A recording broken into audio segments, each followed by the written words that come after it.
the witch's ghost.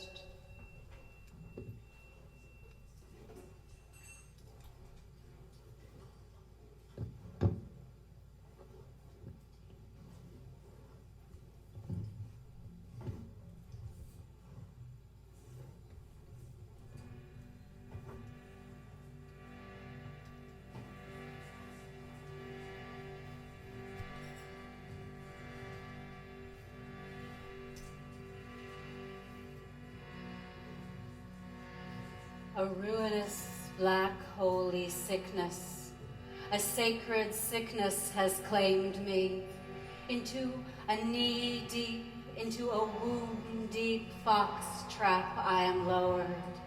In a coffin fit for a princess, fit for a priestess I am laid. When I rattle my little bones, little animals carry them away. When I rattle my big bones, big animals carry them away. Which way should I send my prayer? Soft as sable skin, soft as animal skin. Lord of the headland, where in the morning the grass gleams gold, where in the evening silver grass grows. Lord of the headland, where in spring, in autumn, wood grouse feathers are scattered. Lord, whose tribute in spring, in autumn, is skins and feathers. Hear me, oh, lift me out of this knee-deep, out of this womb-deep fox trap. A long time ago, and a short time ago, I was summoned here to the river where the small loon's nest, the great loon's nest, waves to and fro. And at midnight, when all around is dark as a ghost's eye, I would listen, sharp-eared as a wakeful bird, and from my nest, well lined with black beast hide, with red beast hide, I raised my wise witch head, its hair 100 points. Upon my 5-toed feet, my 6-toed feet, I put my 2 good bull reindeer toe skin shoes, and over my shoulders drew my cloak, lucky for red beasts, lucky for black beasts, and tied on my lucky belt, and round my wise witch head, its hair 100 points, I wrapped my holy shawl, bright as the moon and sun, and past the village, past the town, I walked alone. But now, when I rattle my little bones, little animals carry them away. And when I rattle my big bones, big animals carry them away. Into a knee-deep, into a womb-deep fox trap I am lowered. Which way should I send my prayer? Soft as sable skin, soft as animal skin. Angry little goddess, dispatcher of girls and boys, oh, hear me. A ruinous black holy sickness has claimed me. Oh, take me out of this womb deep, out of this knee-deep fox trap.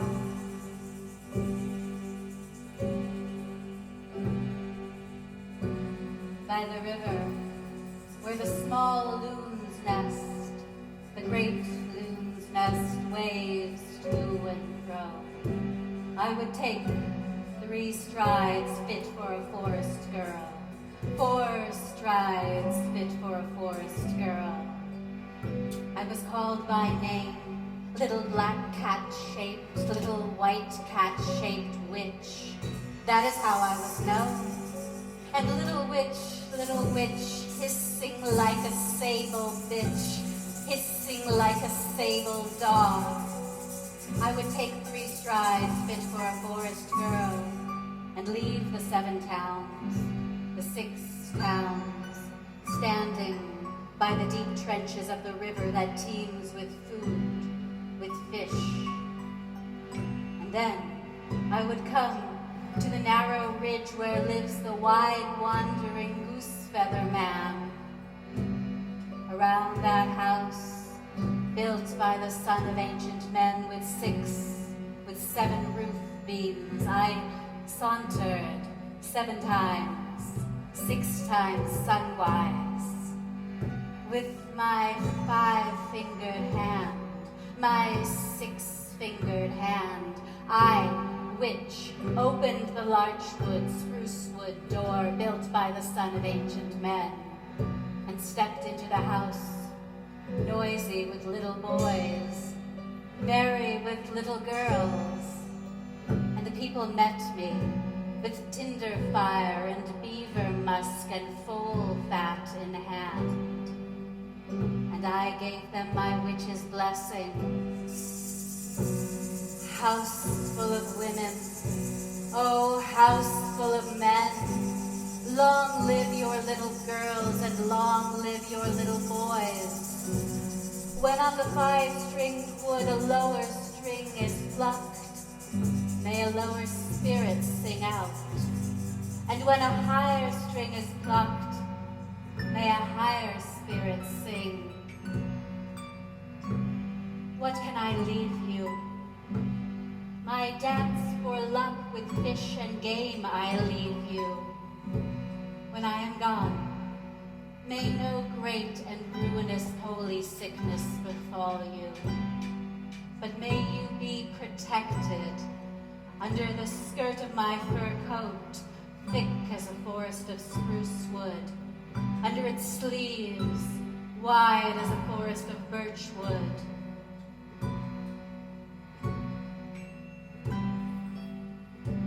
But it was I, little black cat-shaped, little white cat-shaped witch.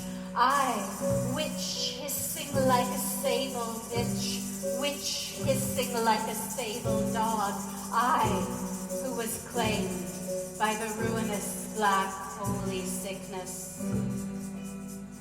And now, when I rattle my little bones, little animals carry them away.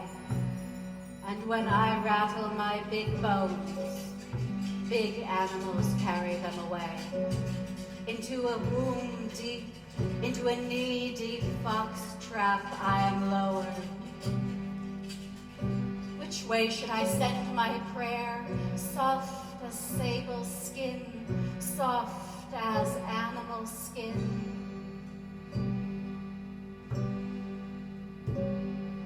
Lord, shaped like a swamp beast, like a forest beast, to you I send my prayer, soft as sable skin, soft as animal skin.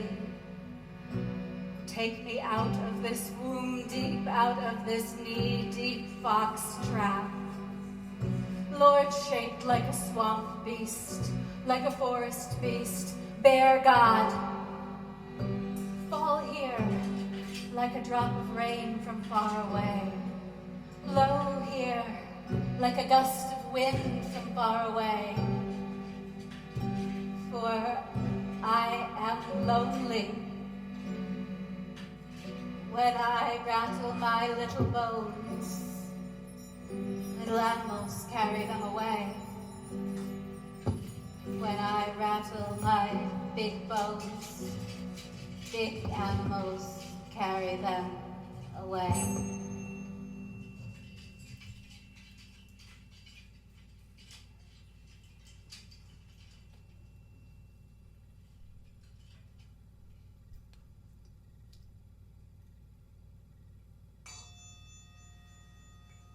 The birth of ire.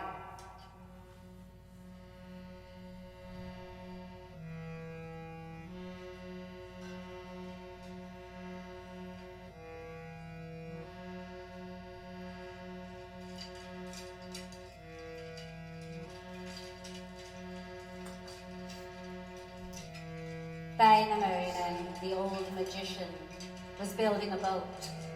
And how he built it and why, that is a story for another time. But he worked away on the steel mountain among the iron rocks, hewing with his axe. As he worked, he grew tired, and the axe slipped, sliced into his knee, slid into the flesh, and the blood poured out like a flood, rushed like a river. It splashed the berry bushes, it drowned the heather, lapped at the feet of the mountains.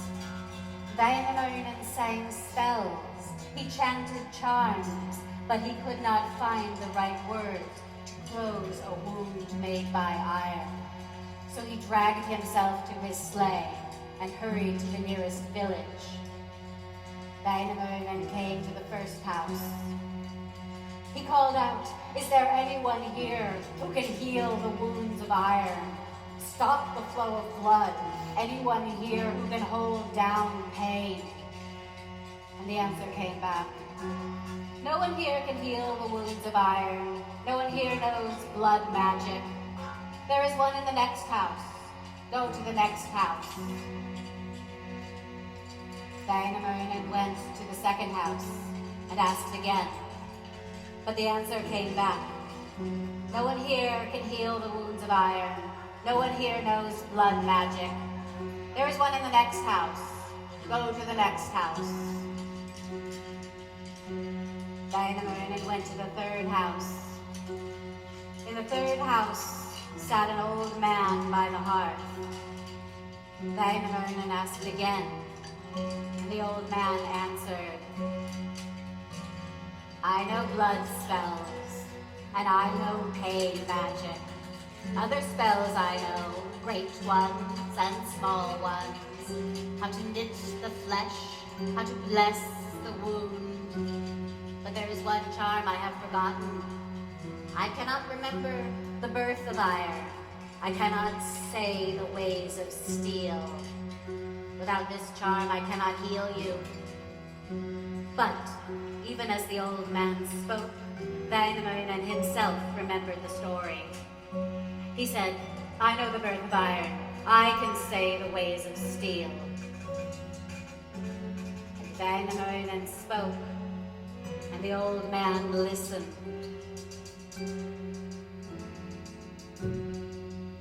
Air was once the first of mothers. Water, oldest of the brothers. Fire, second of the brothers. Iron, youngest of the brothers. When the world was new, Ukko, old man, sky god, thunderer, rubbed his two hands together above his left knee, and so were born the 3 Luonataru maidens, 3 mothers of rust-colored iron, 3 mothers of the blue bite metal.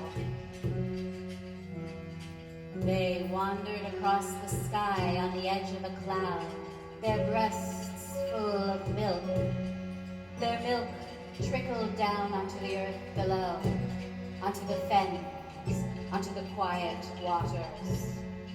The first one spilled forth black milk, she the oldest of the maidens. The second spilled forth white milk, she the midmost of the maidens. The third spilled forth red milk, she the youngest of the maidens. It was from the black milk maiden, out of her wrought iron was born. It was from the white milk maiden, out of her bright steel was born. It was from the red milk maiden, out of her pig iron was born. In the swamps and in the marshes, iron slept deeply buried, where the swan hen lays her eggs, where the goose hen builds her nest, under the soft earth and the water, under the roots of 3 birch trees.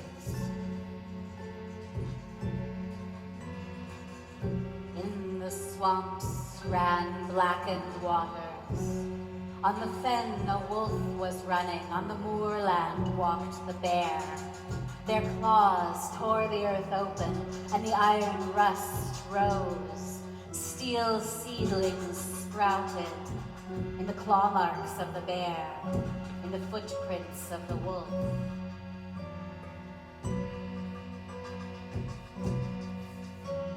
Then Smith Ilmarinen was born upon a coal-black hill, born upon the charcoal heathland, with his hammer in one hand and his tongs in the other. In the night was born the blacksmith, and the next day built his smithy on a narrow piece of swampland. Now he follows in the wolf's tracks, and he walks the path of the bear, sees the iron sprouting, the bear's footprints in the claw marks of the wolf. He stirred it up and dug it forth, brought it to his smithy, pushed it down deep into his forge. He blew the bellows once, blew them twice, blew a third time, and iron melted like fat, bubbled like porridge, heaved like slag, stretched like rye dough in the smith's great fire. Iron suffered in the torment of the flame. It begged to be taken out. "If I take you from the fire," said the smith, "how can I know you will not grow to be cruel, strong as you are, sharp as you are? How can I know you will not eat your brother, kill your mother's child? How can I know what is to come? There are things I see that may come to pass, monstrous horrors if I set you free. I see great machines of death, houses and temples of suffering, all iron, all made in the name of iron." And iron swore, it swore a solemn oath, by the forge and by the anvil, by the hammer and the mallets, swore it would cut only wood, carve only stone, would only be a useful tool, never harm, never kill. So now, Ilmarinen takes the iron from the fire, sets it on the anvil, works it soft, hammering out bladed tools, spears and knives and axes. But something is still missing. Iron must be tempered, must be quenched in steel-making waters. Just then, a bee flew up from the ground, a blue wing from the grass, buzzing, gliding around Ilmarinen's smithy. And Ilmarinen speaks to it, "Bee, little man, fly and bring me sweet honey on your wings. Carry golden mead upon your tongue. Gather it from 6 flowers, from 7 grass tops, for my quenching waters, for my iron tempering waters." And the bee flew, but from under the eaves, from the birch bark, a wasp is listening.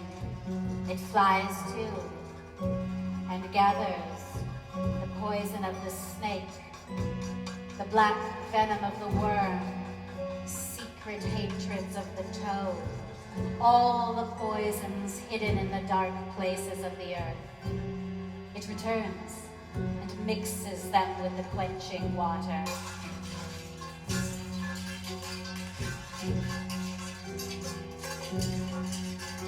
Death came riding then to the smithy. The devil came creeping then to the forge. And Ilmarinen, thinking the wasp is the bee come back, smiles, takes the iron from the fire, and plunges it into water brimming with horrors. Then iron went mad, broke its oath, ate its honor like a dog, began to cut, to kill, and the blood began to flow, and the blood of brothers and sisters flowed all over the earth.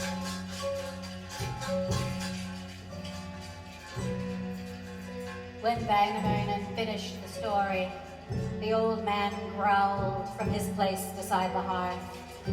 Now I know the birth of iron. Now I know the ways of steel. A curse upon you, iron, and a curse upon you, creature of steel. Is this how you came to be? Once you were not so great. You were neither great nor small when you lay as milk in a maiden's breasts, when you fell as milk upon the fenlands. And you were not so great.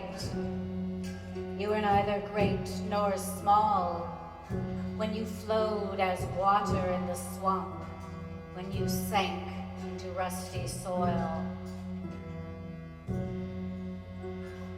And you were not so great. You were neither great nor small when the elk and the reindeer ran over your resting place, when the wolf and the bear scratched you up in their tracks. And you were not so great. You were neither great nor small when they dug you from the blackened swampland and brought you to the forge of Ilmarinen. And you were not so great.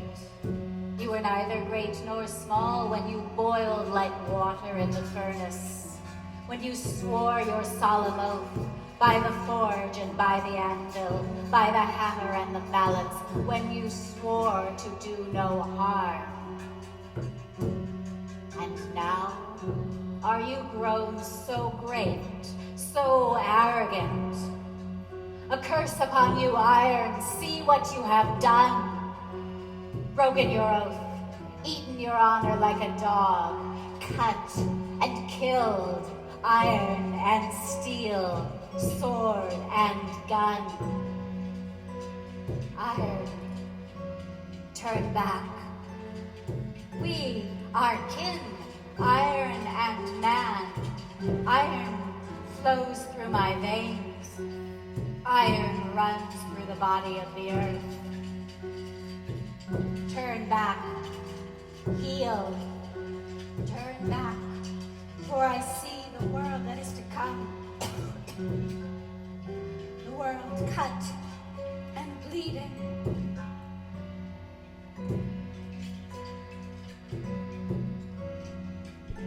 By cruel iron, in the hands of crueler men.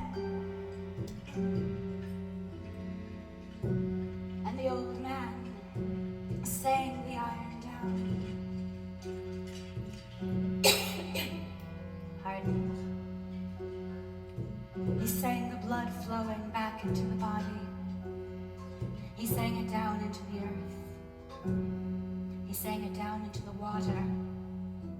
He touched Wainamoinen's wound with his hands, with an ointment made of 1,000-headed yarrow, from honey and oak and 9 kinds of grasses.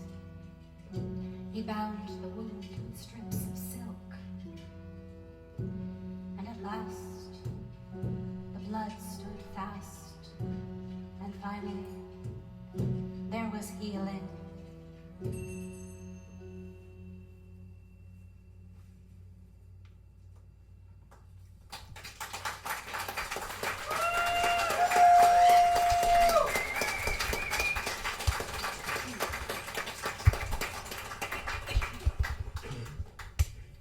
The Great Bear.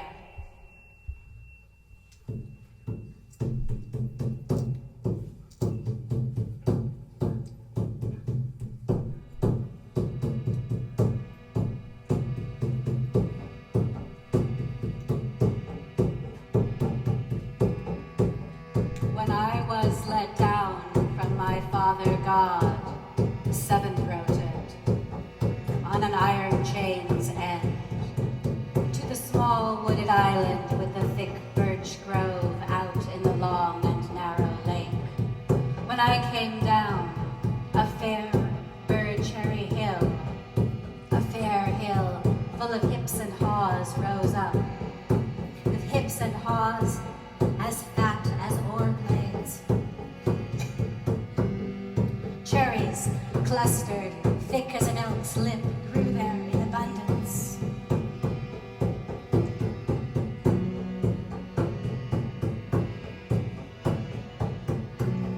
Two men came from the prince's town. One said, to the small wooded island with a thick birch grove, I'll go.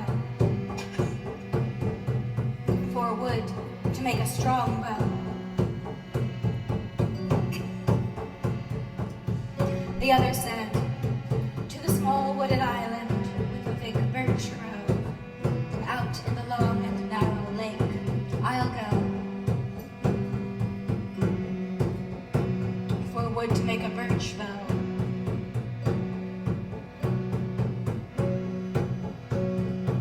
In a three-ribbed boat they sat, seized the oar in a firm and handsome palm, and the oar dipping forward, leapt astern like a fish lifted in an osprey's beak. When they came to the small wooded island with the thick birch grove, the wooded island with the thick lime grove, out in the long and narrow lake, one cut strong wood to make a bow, the other wood to make a bow of birch. On the small wooded island with the thick birch grove, out in the long and narrow lake, rose up a hill teeming with bird cherries, teeming with hips and haws. The hips and haws were fat as oar blades, and the cherries clustered, thick as an elk's lip, grew there in abundance. When the two men, of the same size and height, returned to their town quay, they announced the news to all the women, told it point by point. Then all the women, those with nimble hands, made birch bark baskets ready for gathering the bird cherries and brought them in their hands. The men launched from the shore the mighty boat, the one adorned with birds, which the town prince went into war. They brought along a baby girl and put her in the middle of the boat. They brought a boy, still in his birch bark basket, and put him in the middle of the boat.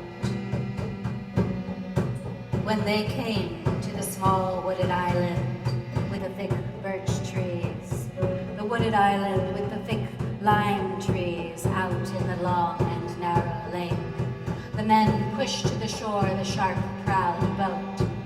Then all the women, those with nimble hands, jumped like quick-bottomed hares towards the shore. And all the women, those with lazy hands, crawled on all precious fours towards the shore. They took the baby girl, they took the boy still in his birch bark basket, left them dangling safely down from a fair, dry branch. Then all the women, those with hard-working hands, with lazy hands, ran to the grove that teemed with bird cherries. When all the women, those with lazy hands, began to fill the bottoms of the baskets, and all the women, those with nimble hands, had filled up to the middle of the baskets, I came upon them, and I bellowed like a forest beast. Then all the women, those with nimble hands, jumped like quick-bottomed hares, and all the women, those with lazy hands, crawled on all precious fours. They turned the prow around of the mighty boat astern, and forward turned the great boat's stern, the prince's one, adorned, painted with birds. They forgot the baby girl. They forgot the boy, still in his birch bark basket, left them dangling down from the fair, dry branch. And I came up to the poor little girl, half dead with fear. Poor little girl, you're dead, you're dead. Your mother danced to honor me. In a shabby dress of cedar bark she danced for me. In a mean dress of fir tree bark she danced for me. In birch bark apron, like a foal, she danced for me. And the poor little girl, half dead with fear, I tossed into the hollow of my mouth, teeming with 20 teeth, and crunched her bones as though she were a bird. Then I went up to the poor little boy, half dead with fear. Poor little boy, you're dead, you're dead. Your mother danced to honor me. In clinking silver ornaments she danced for me. In beaded shoes like squirrel claws she danced for me. In woolen skirt like squirrel skin she danced for me. In a blouse adorned with birds she danced for me. In a kerchief adorned with forest birds she danced for me. If my right paw of strength is reft, I'll seize your cradle with my left. But when the poor little boy, half dead with fear, was overcome with terror of the beast, he fled, he ran away, and in the hollow of my mouth, teeming with 20 teeth, all that remained was a dark ring of foam.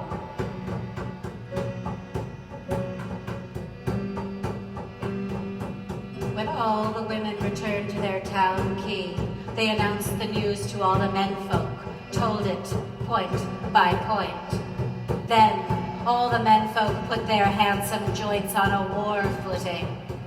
In the middle of the boat they put 2 dogs like yearling reindeer calves for the small wooded island with the thick birch grove out in the long and narrow lake. They held the sharp prow of the boat as high as a bull reindeer swimming holds its neck. And had the boat's broad stern been rudderless, surely the fair prow of the sharp-prowed boat would have sunk in the 7 holy waves.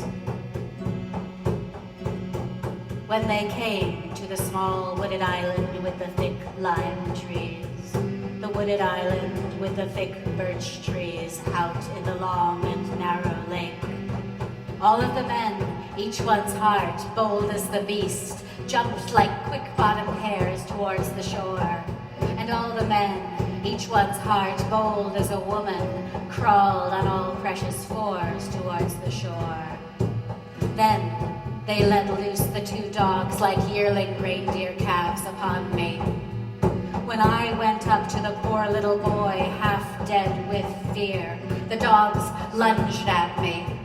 When I attacked them, 2 and 1-pronged arrows drawn from the quiver mouth of the town prince were shot at me.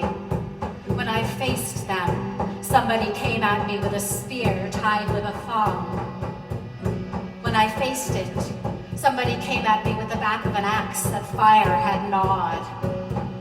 When I faced that, I died the beast's great death. When I had died the beast's great death, they stripped me as a magpie is skinned. My holy fur they laid out in the middle of the boat, and to the fine quay of the prince's town we marched with a full retinue of maids. As we approached the jetty, all the women, hundreds of matrons from the town, were standing before my head, its thick hair combed and parted. Their hands were wet as those of washer girls. From a great mass of water, all the women, all the men of the town raised a fine cloud heavenward. Then they played the holy beast games. They took me into houses where the women made fire, the holy beast meal was prepared. After the meal, they danced the holy dance. They dressed me in a fluffy woolen coat, decked me in jingling silver.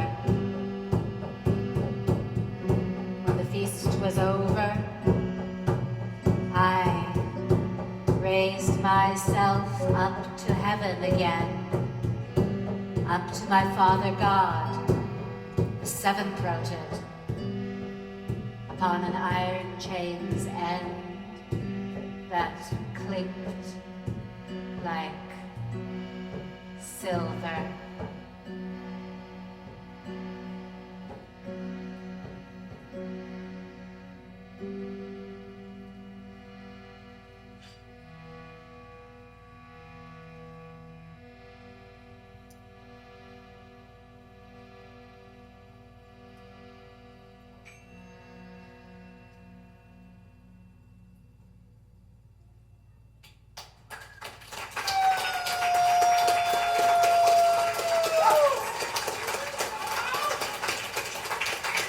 Thank you.